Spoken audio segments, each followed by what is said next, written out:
All right. Hello, people of the internet. Good morning, everybody. Todd Coleman here, creative director, and Thomas Blair, I am the design director. Welcome yep, to our monthly ACE Q&A for October 2020. yep, the spooky season. I saw that on John Oliver. They call it spooky season, apparently. Apparently that's the thing. So, folks, today is going to be a little bit different than our normal standard Q&As because it's going to be lighter on the Q and heavier on the A. That actually just means that we've got a big system that we're going to be going over today. We decided to devote the almost all of today's time to the class and discipline overhaul. So I'll back up real quick for people who don't know. So class-based game, right? So we've got uh, uh, was it 12 unique races and 11 unique classes, and Correct. we had something like, I don't know, 100 disciplines or something. It's a giant number now. Like I think it's a massive number of new disciplines that are being added. Things are being reshuffled. We've got a redo basically of all the classes, all the races, all the promotion trees. Like this was a pretty significant undertaking that we took on, and so. It's actually coming in the next build, and what we're going to do today is talk a little bit about the approach, what the design goals were, and how we tackled those design goals. Yeah, and to Todd's point, this was a giant endeavor by the design department because a lot of this was using the tools that we have been building up over the past couple of years as we've been building the project. So design now had all the Legos that they needed. They could go off and rearrange the Legos in a new way. So all of the other things that the engineers are working on performance in the background, that effort continues. This was largely the design team going heads down and rearranging what we had. Yeah, it's not 90, probably 95% of the effort fell on the design team. There were a few odds and ends that we needed to round out some of the classes, some of the disciplines. And I believe we have a guest star for this time. I don't know if he is yet on the screen, but we'll introduce him now. And that is Ray Shelley, who is a principal designer with us, who kind of spearheaded this effort to rebuild all this. And so my marching orders to Ray were I wanted him to start by going back to the basics, right? Go back to Shadowbane and take a look. One thing that Shadowbane, my first MMO, had was it was very it was probably the best job I've ever seen in an MMO. This is the one thing I'm super proud of in that game. It was the best job I've ever seen of a game having completely open character build possibilities, right? You had a combination between races and classes and advantages and disadvantages and all of the disciplines. You could make all sorts of crazy combinations. You could make a centaur warrior, gladiator, bounty hunter, werewolf if you wanted to. And so what I basically felt like was the Crowfall system, while it was very robust, was also very siloed. Characters were basically stuck into predefined character builds, and I didn't like that. So my marching orders, first of all, I know that Blair and Hallish and everybody were super busy, so I thought it'd be good to get fresh eyes on it.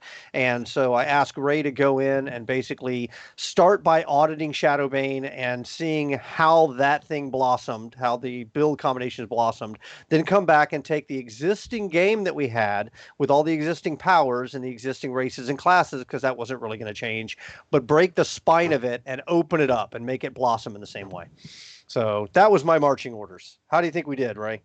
Yeah, I don't know. That was the goal, and so that's what we put our main focus in. We didn't want to create a ton of new stuff. Sometimes there were some deficiencies that players have been asking for certain things, and so we had the opportunity to actually put them in there. As Blair said, we had the tools now where we could actually accomplish some of those things that people have been asking for. So, yeah, as Todd mentioned, we got our design goals. He wanted that massive combination stuff that we had in Shadowbane, and some of the classes necessarily weren't being played as much, so we wanted more in play, right? So we wanted a lot more character variability, and we wanted hard choices. Things were sort of falling into their little ruts and sort of a standard build, if you will. We wanted those choices to be hard. We wanted to I want this, and I want this, and I'd like that, and so we wanted players to I'll try this time. Maybe I'll make a new character and try this one another time. So there needed to be enough cool things where people, had to make hard choices.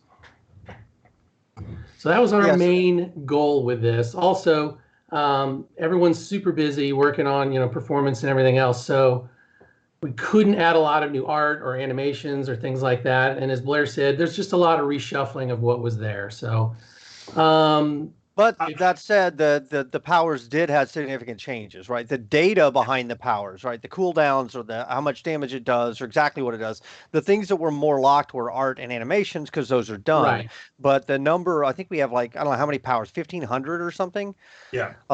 Those got rearranged and spread around and, Blair just teleported. They got rearranged and spread around and reshuffled. So the thing about the hard choices is I think that's really key, right? I just want to talk about that for a little bit because the point is when I have a new point that I can spend in my talent tree, or when I have the access to getting a new power, I don't want to, if that power is just game breaking, like it's so much better than my other choices, then it's not really a choice, right? And we didn't want to go with the idea that we're providing players with non-choices. We wanted the choices to be impactful and so good that you're like, oh my God, this is a major decision and I can't decide. That's the emotion that we want is I can't decide. I can't pick between A or B. Oh, but if I did C, that might work really well with this thing over here. And that totally changes my build idea. And now I've got another build to explore. Like that's the kind of thing that we were going for in designing the system. And I think it's a pretty good spot. I will say as a caveat to this is when you give people hard choices and you give them this amount of variety in builds, there are going to be builds that are good and there are going to be builds that are bad and there are going to be builds that are great and builds that are terrible. That is part of the design approach is you embrace the fact that not all builds are created equally. Now, we still do have our overriding idea that no build should be the best. No one build should be the best in every situation, but you will have builds that are the best in particular situations. So anyway, so that's kind of a long-winded intro to let you guys know where we started. And I'm going to actually probably hang back a little bit more than I usually do and let these guys go through what are we going to tackle, the overall system. How do you want to tackle it, Ray? Yeah, let's there's so much going on here. Let's start with looking at one of the talent trees. Yeah, so and also just real quick, Ray, remember some of the abilities actually did change, so don't wrap your mind too much around what they do currently. That's absolutely true. Yeah. Right. So Hallish definitely has changed the balance on some of these things. Josh has changed the functionality of some of these things. However, in lots of cases, we didn't want to get new art and new assets for all that, so we just kept it the same name. So in some cases, you'll be pleasantly surprised at what some of the powers do now. Yes. There are things that stayed the same, and yes, there's a lot that changed. And we did try to keep some of the names that we had before because people were familiar with them, so you had an idea of the direction that the thing was supposed to go. But yeah, there's changes. Changes abound. So. Okay, let's go ahead and look at the Ranger talent tree. So we started with talent trees and we re-swizzled these things. So we took what was there and we compacted things. So in the spirit of what Todd was talking about with hard choices, now you've got them. We're going to start with you only get 15 points. There's only 15 talent points. That being said, each talent is only 1 point. So once you pick it, it is what it is. And this is the entire talent tree. Now, one thing I also want to point out is along the bottom, you see your slots. You've got your minor slot, your exploration slot, you've got your major slot. Those are free. Those ones along the bottom, free. So everybody's going to get those slots. Those are your disciplines. Same concept as before, except that now they're free. They just unlock as you level. Correct. So now you don't have to spend a point on those. We want you to have those slots. Here you go. Just have them. And that was sort of a theme we went through this. Todd was talking about those choices where this thing is so good you have to pick it. Well, it's not really a choice. If that was the case and it made the class sort of what it is, we tended to fold that stuff in. We want you to have the slots. You get them for free. All right. So let's see here. Let's start with the very first talent here. And we're not going to go through everything because there's just a lot. But we're going to start. So first off, all Rangers just start with double shot. We're just like, okay, you get that. Don't have to worry about that. Next, the very first talent, you get your rapid fire, you get your twin surge. You know, you've got your melee, you've got your ranged. Here you go. When you're starting, you get them both. Choose the one you want to play. Okay? And these didn't change. These powers are exactly as they were before. So the next thing we did was we created these stat bundles. So all the stats that were, you know, previously available in these trees, they're still here. We just sort of mashed them together. So in this particular stat bundle, if you notice after you pick your first talent, it splits. You've got this north one and then you've got a south one. When you pick this, you'll see your stats there. You get your attack power and your base attack damage. You get all of that with one talent point. One click, all that stuff. And then the next one, it's the southern sort of, we call these stat bundles, for lack of a better term. You get all this stuff. You get your health, you get your health regen. Now you can pick both bundles if you want. They're, you know, just a talent point, 1 point, and you get all that stuff. Let's see, we're going to get to the meat as we go. So those next three that we didn't cover, that's your barrage, that's your sweep, you know, that's your cross slap. They're exactly the same. They didn't change. You put one power into it or one talent point into it, you get the power. Now the thing we're looking at here is, here's an additional minor slot. So we give you 2 for free. You want a third one? You can spend a talent point. If you don't waste a talent point on it. Spend it on something else. Totally up to you. But to get more combinations, if you want to spend a talent point, get an extra slot, you buy it. It's right there. All right. Let's see. The next one, I just wanted to point this out. Alertness and Flare, they didn't change, but we pulled it forward. So now every ranger can start to hunt out stealth. So they may not be the best at it. You may need to pick one of your promotion classes to be better at it. But I just wanted to point it out that Rangers in general are the ones that sort of find the stealthy characters. All right. So now we're moving on to some of the new passive powers. So we took some passives, and you'll notice the top 2 there. So this first one is Fairy Fire. What this does is this will add a chance to add Fairy Fire to anyone, so of course they can't stealth, and that does it on every one of your attacks. So it is a proc, it can happen, it hits, good luck stealthing. Again, Rangers are about countering stealth. All right, let's see, the next one, Ankle Shot. So this is, let's see if I remember this correctly, every third basic bow shot that is charged above 95% adds slow to your target. Movement slow. So, yes, movement slow. And again, if you like this, pick it. If you don't, pick something else. So these are a little bit more of your control things. All right, we've got, let's see, did we skip? No, Draining Blades, is that? We jump into Survivalist next, right? Yeah, Survivalist is where we should be. All right, we see we have Draining Blades up, but that's all right. We talk about Draining Blades. Draining Blades, what this does, a passive, where your melee attacks gain lifesteal. That's Draining Blades, yeah. Let's see, where's the next one? Do we have Survivalist up there? Maybe not. All right, well, I'll just tell you what Survivalist does. It was the one that was before it. What that one does is there's a chance to remove bleeds and poisons as soon as they're applied. All right, so those the passive powers down at the bottom. Okay, this one's a bigger one. So Concussive Trap. It is just like your regular trap as before, except now traps have changed. So I know people have been asking for this, and we finally had the tech and we could do it. Traps are now hidden. So there you go.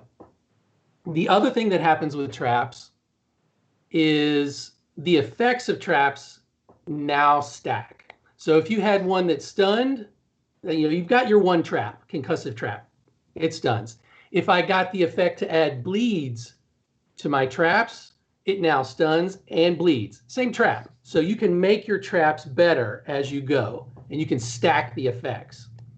But they cost, they're disciplines that you have to spend your power on that.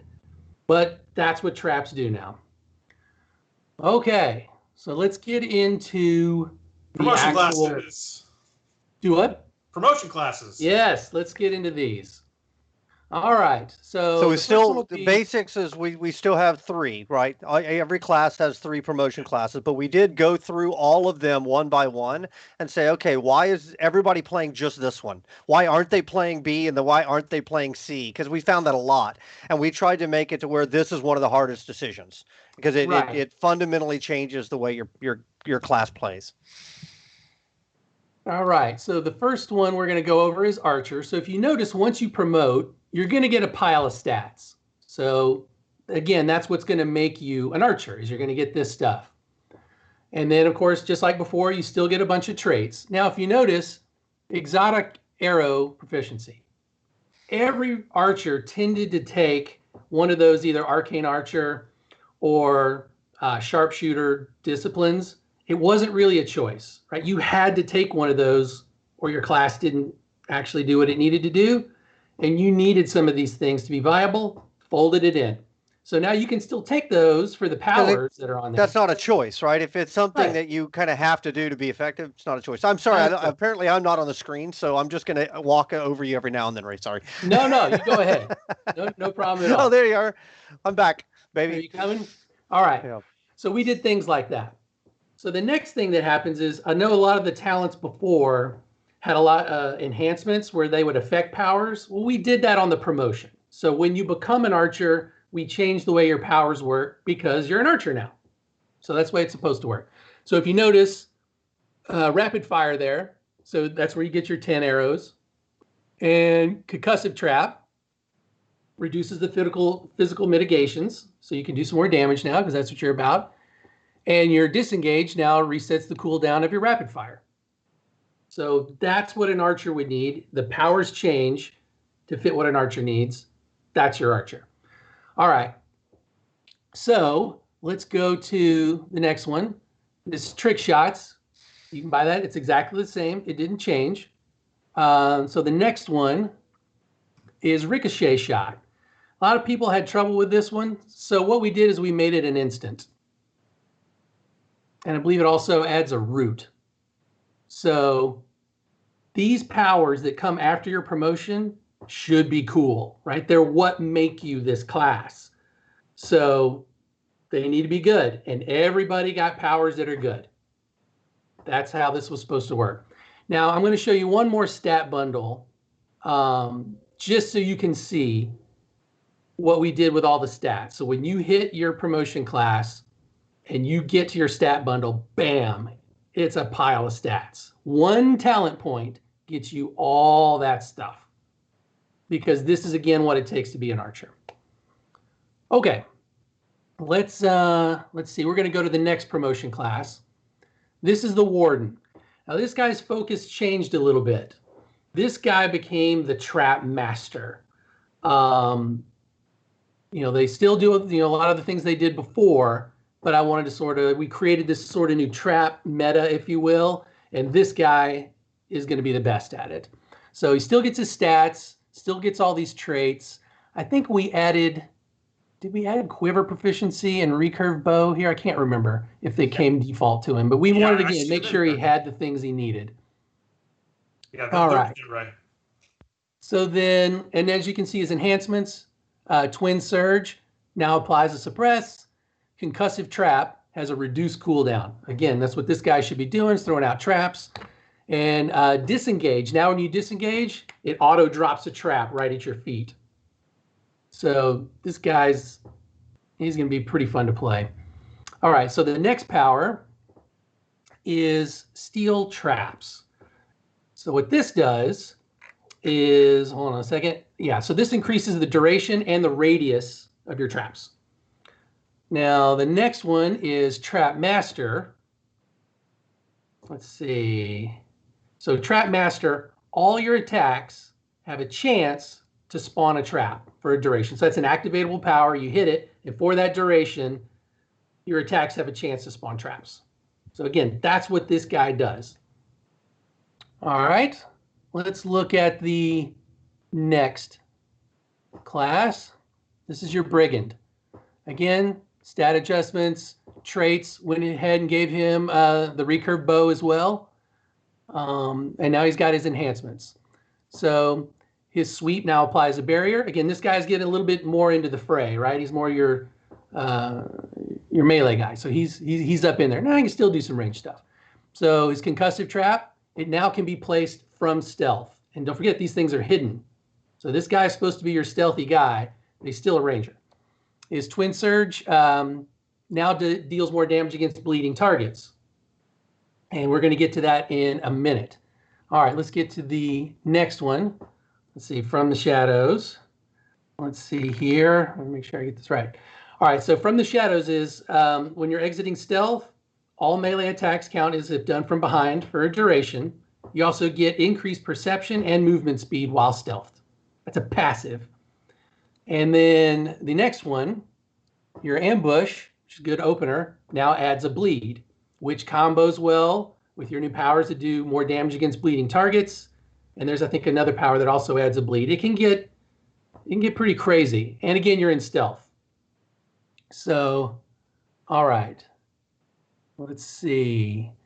So from here, we're going to start talking about the next big section. Yeah, you notice how Ray didn't talk about the end caps, and we've just kind of not been talking about those. This is where it gets really exciting, everybody. Yeah, so as with promotion classes, you only get to pick one of them. So what we're having here is the same thing. These are domains. All right, so you will only, when you pick a promotion class, you'll notice here, if you look, that there's 3 more choices that happen. These are your domains. Think of these as, well, I don't know, more almost like a subclass, right? So here, the first domain that you would have a choice of would be Shadow. And what this does is when you pick one of these domains, all of our disciplines are put into various domains. If you choose Shadow, that gives you access to the disciplines that are available in the Shadow domain. Now you still have to equip them, and you've got your slots, but you now get the right, essentially, to equip these particular disciplines. So the next domain that we have is Dark. And again, it's a totally different set of disciplines, totally different set of powers. And if you choose Dark, you can't choose Shadow, but you've decided that this is the route I want to go. I want to go this direction. And then the last one. One thing that should be said is that a given major discipline may surface in multiple domains, meaning there's multiple ways to get it. So you might have a particular discipline that you want, and you could get it through Shadow, or you could get it through Dark, because those are 2 different domains. Correct. Yeah, just because a discipline exists in one doesn't mean it can't exist in another. So there's multiple ways to get to particular disciplines, but there are different things in Shadow than there are in Dark. And let's just say, for argument's sake, that there is one that's in both. Well, there's others that are there that are different. And so the combinations that you can get because you chose one versus another, that allows for those massive combinations, that character variability. How am I going to create a really interesting build based off this domain that I chose? So here's a question that just popped up in chat, and I think it's a good one. So I want to pause real quick. Is if you guys were interested in the maximum amount of variability in characters, then why do you have domains? What's the purpose of having domains? And I think it hits on that second design point, which is hard choices, right? Which is, if I really want to get to this build, or I have a particular combination of things that I think will be synergistic, I can usually do it. I can't always do it, but I can usually do it. But there's a cost to do it. I have to give up something else because I can't be the best at all of the things. So that was the goal, is it makes the system more interesting and fun to explore if you have to actually work your way through the tree to figure out how you're going to get there. And these domains can also be granted by your race and your class. So sometimes the answer is, well, I really want this particular domain. If I make a Stoneborn champion, I can get there without having to actually buy it. So that's why. So I'm sorry, I'm kind of jumping a little ahead, Ray. I'll let you jump back in. But it was a great question, so I didn't want to let it flow past. Yeah, and your class and your race will give you access to disciplines, not necessarily a domain. But you're right. Your Stoneborn is a domain. Correct. So it therefore has its own list of available disciplines. Correct. And the other thing I'm a big fan of is I picked Brigand. Well, not every Brigand should be the same. They're going to have things in common. So Brigands will have the things that they have access to, in their promotion tree. But they could have picked different talents to get to Brigand. So, they're slightly different. But, they could pick the same. That's fine, too. But then after that, depending on the domain that you choose, my Brigand is going to be different than yours. And, again, that's that wide variability. Even down to promotion class. Yeah, my Brigand will be different than yours. Especially if there is a way to get one of the key, because we all know there's going to be certain powers that emerge as the best.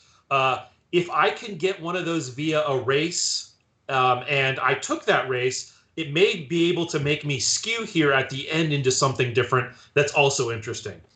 So exactly. That's one of the reasons we went with, and I think this is very important, there are multiple ways in some cases to get specific powers. Right. All right. And we'll go and just show you the last domain here, even though we've been talking a lot about it. And this is Plague. So Plague has a lot to do with poisons.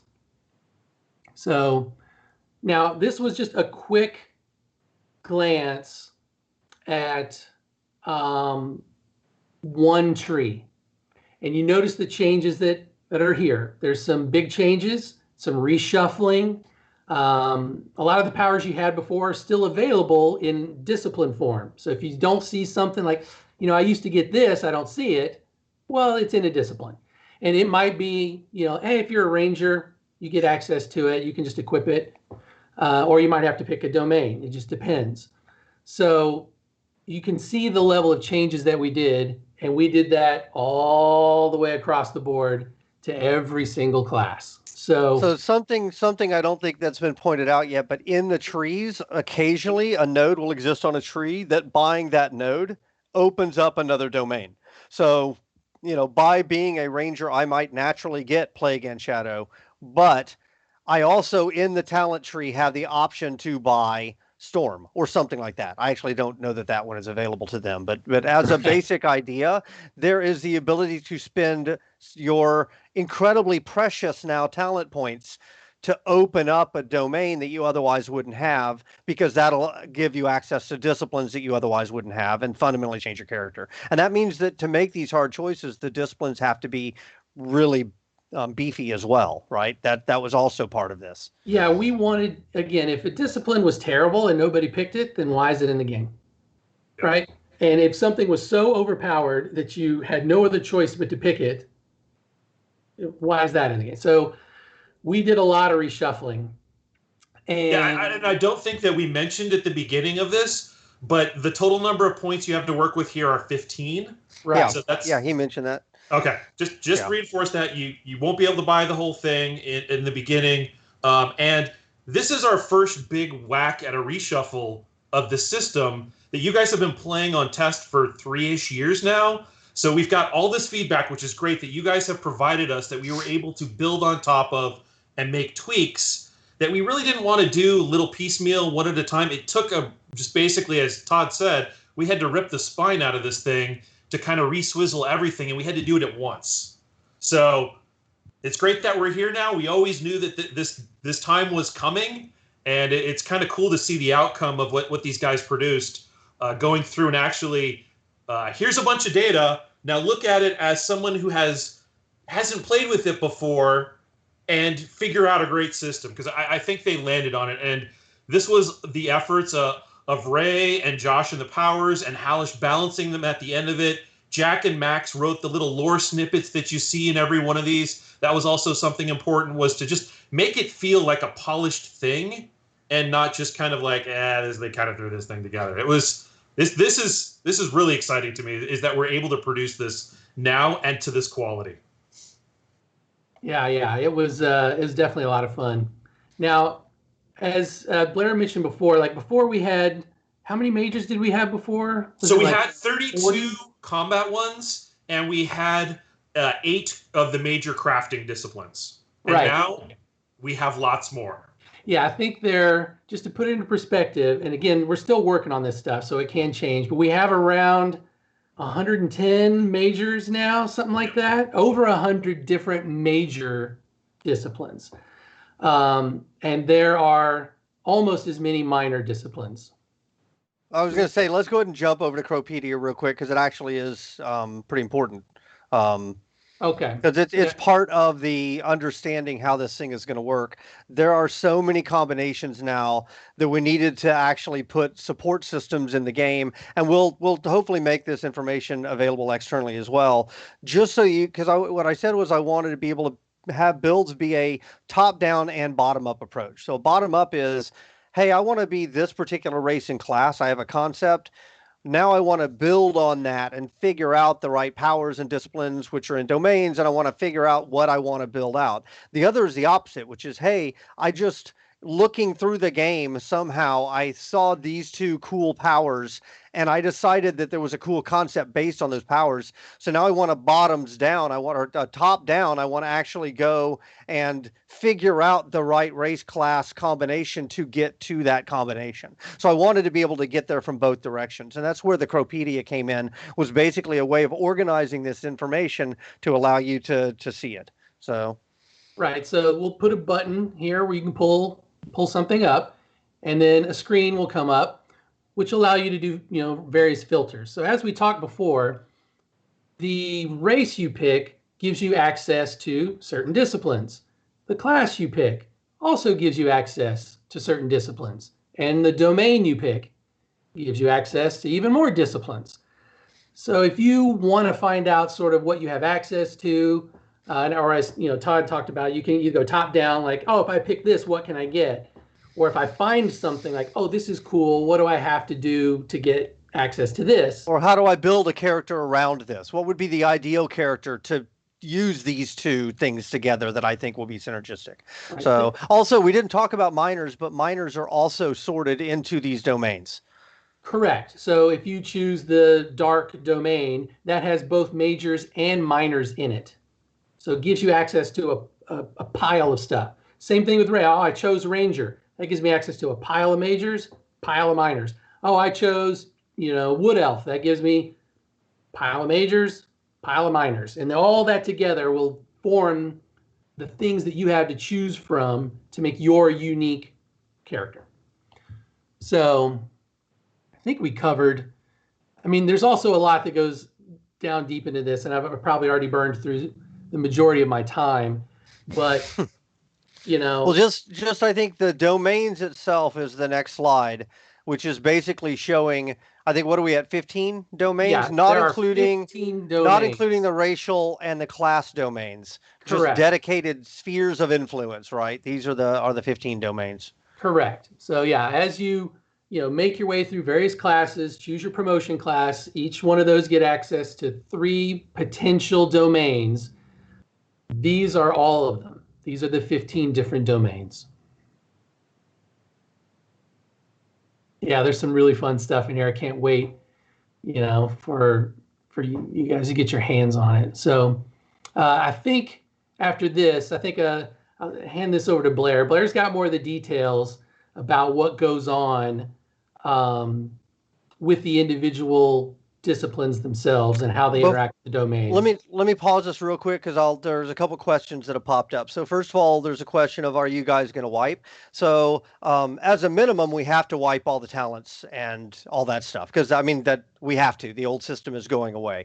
Whether or not we'll do vessel and character wipes, we'll take a look and see. I don't like wipes, but there are times when we have no choice. This may be one of those times. Somebody also asked the question, where are you in the development of this? So all of the trees have been redone, meaning not just planned, but actually implemented in the game. All the spheres are in, or the domains are in, and the disciplines are in, but they are in testing right now. And as you can imagine, we're finding tons of issues because like I said, we broke the spine and rebuilt it. So, so the work is happening right now in earnest. Like we have most of it at least in as I would say, rough draft. Now we're going through and doing the edit and polish pass to try and get it up to where it needs to be. Most definitely. Oh, yeah. All right. You want to take over here, Blair? You want to? So Blair, if we do have to do a wipe, somebody asked a follow-up, which is, would this by definition necessitate, if we have to wipe, a passive wipe as well? I don't think it would, but you should probably weigh in. Yeah, no. So based on characteristically over the lifetime of the project, I've tried to move nodes around rather than delete and recreate new skill nodes, which would normally necessitate a wipe, but moving them around normally doesn't. And I think in this one, really, the only way the skill trees were touched was I added a couple of new nodes for some of the old crafting minor disciplines that were really good passives, and everybody wanted them. It was just they didn't want to give up a minor slot to them. So they were moved into the skill tree so you can get them account-wide as you progress through the crafting basics skill tree. But we'll talk about that as we keep moving forward a little bit here. Yeah, so the goal is no passive skill training wipe would be my goal. So let's talk about disciplines. So you guys are very familiar with the types of disciplines we've had. We've had 3 buckets now forever, which has been the major bucket, the minor bucket, and the exploration bucket. We still have those buckets. They're still the same. They still look the same. And the slots that you get are still the same. However, I had alluded to this last month in the Q&A, was maybe the formula is what needed to change, which is what exactly these things give and where exactly they're categorized. So if you pull up the next slide, please, Emily, we've got a new major discipline. And you can see there's different things based on, as the disciplines progress, they get more stats. So it's not just that you need to get the better quality disciplines for your higher quality vessels. You might just want to put a higher quality discipline on there because you get more stats. That's just part of the things that they do now. This was something that we'd only done on the crafting majors in the past, and it got really positive feedback. Everyone seemed to like it because they kind of felt that as you upgraded these things, it should give you more stats, and it shouldn't just feel like I have to go get this thing so I can put it in my higher quality vessel. Now you'll be like, oh, well, actually, I want a little more of that stat. Maybe I will work on getting a legendary form of that specific one just to get the extra stats, which is a great change. You'll also notice that generally majors have 2 powers and 2 stats associated with them across the board. And minor formula is now that it'll have a power or a passive, and they also have stats. I didn't get any pictures of minors yet. They're still heavily under implementation, but they will have that formula as well.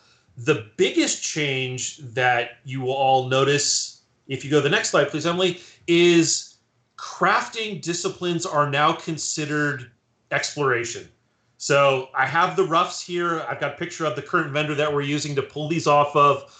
Those black ones at the top currently, because I don't have the art, are all of the crafting ones. Blacksmithing is now 2 separate ones. There's a blacksmith, there's a armor smithing and a weaponsmithing. They're actually 2 separates. But now these no longer compete with the major disciplines, which are solely combat disciplines now. And there's 110 of those in the new paradigm. There used to be 32, so there's a whole lot more. We'll see that in a further one. And the minors, there is now 90 of those. There are no more crafting ones, so the old 15 minors that were in there have now been either converted into the skill tree, or at the very bottom of this vendor, you see what looks like a little chest that is it's a new equipment slot item that crafters get when they equip a rare exploration or higher. It unlocks that slot. That slot is a further specialization, which can grant further recipes and or reduced cost for recipes. So right now they're on the vendor. They may move out into the world or into other rune making crafting recipes. We're still playing with that, but we wanted to get the items out there so people can test them. So crafting also saw a good chunk of swizzling along with everything else. Yeah, this was really exciting stuff. Yeah, we had to touch everything, which is why there was 5 or 6 of us heads down working on all this, because it was a lot of shifting around. Yeah. Now, if you go to the next slide, I wanted to show you what it looks like. This is when you go to with a brand new character and you look at the available major disciplines. You'll see some of the new fun art on there. Some of the new majors have some really fun art. And then when you go with a max level character, you'll notice how much more you have available to you. Now, this is going to be, again, all of the classes will have roughly this amount available. Sometimes there will be crossover, but this is just the sheer spread of new major disciplines that we have available. Did you have something, Ray? Oh, no, I was going to say with the first slide that you showed, because you have, you've chosen your race and you've chosen your class, you have a few available to you. Correct. And then once you choose a domain, then that gives you access to even more things. So there's one question that people are asking about storage, and I just want to pause real quick for one note, which is that the storage in the EKs, meaning the number of chests and things like that, I need to take a look at it. There's actually a bug related to that in the data. So that it was not intended that you would be able to build massive cities and have very, very small number of containers, number of chests. There's a problem with the extra small tokens. So I'm working on that right now. I'll try and get that fixed in this version as well. Okay. Sorry, go ahead. No, I mean that's pretty much that's it, so to speak. But it's you'll notice that some of those the icons were missing on some of those. Again, we're still implementing what I would consider those polishing touches, which is the art and the lore text on those. By the time you all see them on test, all of that should be there, and you'll have the fully finished product, and then we can work on any balance tweaks that need to be made and or tweaks to the powers if something got broke in implementation. So, moving on. How do we? Oh, okay. So, acquisition of the disciplines is still roughly what it is in previous builds, where the thralls will have the souls. Let's see, what else do we have? We've got the miners coming from the unnamed thralls. Brandon has been working on all of this, and there's something exciting new that we're getting for the exploration ones, where you should be able to proc a soul when you craft. So you have a chance just to get one of the crafting souls as you're just crafting stuff, which is kind of what we're trying to do. Is we're trying to reward people for doing the activities that they're doing. So crafting stuff will come from crafting, exploration souls come from harvesting, and the combat souls come from combat, which is out there fighting the thralls. So lots of new stuff in 6200, which is great. Do we want to move into our ace questions, Todd? Yeah, that's fine. So I guess just in summary, there's a whole hell of a lot that's coming with this. And we actually debated, like, how do we even get this information out? So we are going to reveal some of it, but the bulk of it, like the massive majority of it, is going to come when the game actually hits to test. I know that there's probably going to be a lot of people who are ready right now to start going through meta and start planning out their builds. We'll try and get you some of that information, but realistically, it's just so big. We just need to get it up on test. I think that's That's where you're most likely gonna be able to start really playing it out. Anything between now and then is gonna be premature. So, and this somebody asked for an ETA on test. We're talking about weeks, not months. But it's not. We are in implementation. This is not something that's going to be hitting like tomorrow or anything like that. And now that I've said the word tomorrow, chat's going to light up with he said tomorrow, even though that's the opposite of what I just said. So they're just going to cut out the not tomorrow. You're right. Okay. So as we do every month, we are going to answer some questions from our partners forums, which is the very first one. You want to read it, Todd? Yeah, so is this I'm making sure that I'm looking at the right one. Can we get a basic listing of what's on the loot tables for Fort Chest? Is it possible to get minerals, hardwood, and gems? Is that the right slide? That is absolutely the right slide. Okay, and great. The answer is absolutely we can give you to. The current Fort Chest should only drop base materials of various qualities, gold or dust. There are no minerals in there. There's no hardwood or gems. One of the things I have added to help us with bugs is there's what I call these tracker runes, which should tell you the world campaign type, dregs, infected. If you are in the right world, it should only have the one. There shouldn't be, like we saw a bug from test this weekend where there was like 78 in a chest.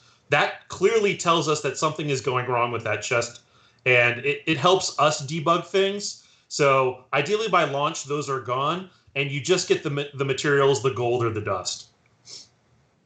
But we do. Yeah, and somebody mentioned specifically, please nerf the Fort Chest. It's not really a nerf. There's actually bugs. Like we need to get the bugs fixed. So we are aware of that. Okay. The next question: can we please update or change the extra small token limit in EKs? Nope. I already answered that one. Sorry. So yeah, that was definitely a bug, and we're looking at that right now.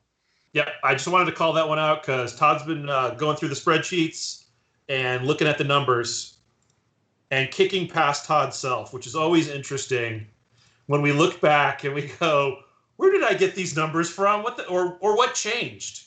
Right? In a lot of cases, this is what changed over the course of the past 3 years since you originally made those. Yeah, but back when those tables were set up, actually there were no chests, there were no vendors, there were no vendor stalls. Like none of those were things back then. And so I think somebody needs to make a pass. So I've been trying to look at it a little bit this week in between everything else. Okay, the next question is, will talent respec be in the game for 6.2?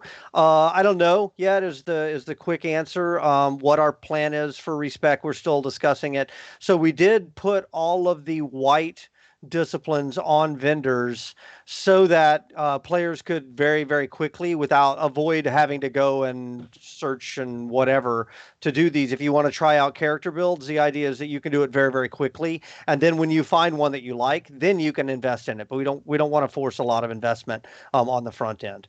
So that was our quick answer to that, to the how do I test builds out, which is really the question that's being asked there. So.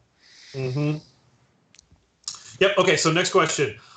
Everything I read about gathering is telling me about the bonuses for energetic harvesting and harvesting pips. Where are the harvesting pips? How do I know if I have energetic harvesting? So this is one of the powers, energetic harvesting, that is granted via the skill tree. So you would get this power account-wide because it comes from our passive skill trees. And you actually need to equip that power. And when you put it into your tray, you should get the UI that's associated with harvesting pips. We have a couple passives, and I think the energetic harvesting is the only one that comes from the skill tree, but we do grant account-wide powers to characters based on skill tree advancement.